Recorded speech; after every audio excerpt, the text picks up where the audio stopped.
Let us now talk about the cout object using the stream insertion operator. Now, in order to display onto the monitor or write to a file on the disk or pass on the data to another program, we use the stream insertion operator, which is the double lesser to sign. Cout again stands for console output. So what happens is, let us take a look at this diagram to give you a better understanding. So if you look at it, what is happening here is I have some data in the variable. Using this stream insertion operator, I take the data from the variable and insert it into this cout program or object. This cout program or object then does the job of passing it on or displaying it onto the monitor. So this output operator, if you see, for output we are passing on, that is why it is the insertion. For input we are getting or extracting from the stream, that is why the symbol is 2 greater than. So this is the stream insertion, and for input it is the stream extraction operator. Now, for example, consider this particular piece of code. So if you take a look at this particular piece of code, using this cout object or program whose declaration can be found in iostream.h, this particular message is a fixed message or a constant string. This is inserted into cout using this stream insertion operator. Then cout takes care of displaying the message welcome to C++ on the screen. Now try to understand a few things.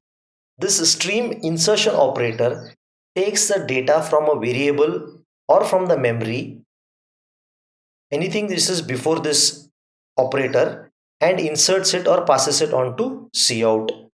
So whatever is this message in double quotes is going to be printed as it is. Let me help you understand one simple concept.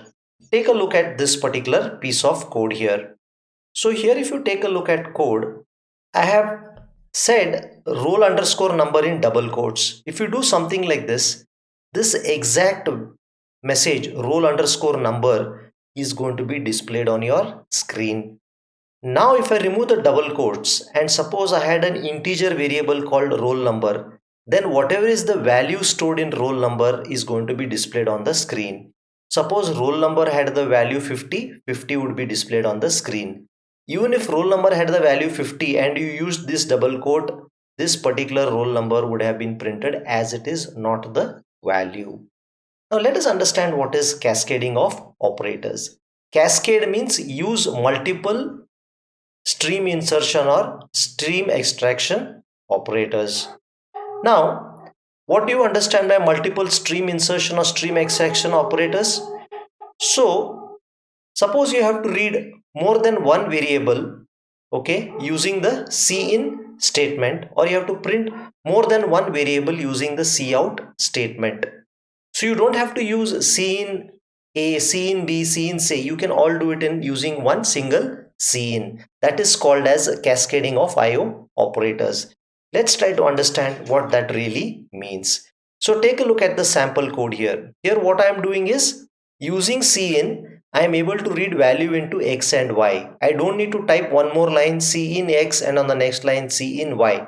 I can read the values in a single line. So this is an example of cascading because I have used more than one stream extraction operator. Cin is the stream which contains values required for x and y. This operator extracts it from cin, puts it to x. This extracts it from cin and puts it to y.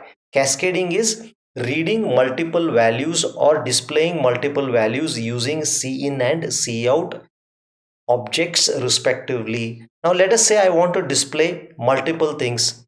If I say cout, this sum of numbers is passed to this, so it will display sum of numbers, and then it will display this also after sum of numbers as x plus y, and then the third it will displays the value of sum. So I have displayed three things using a single object or cout using multiple stream insertion operators.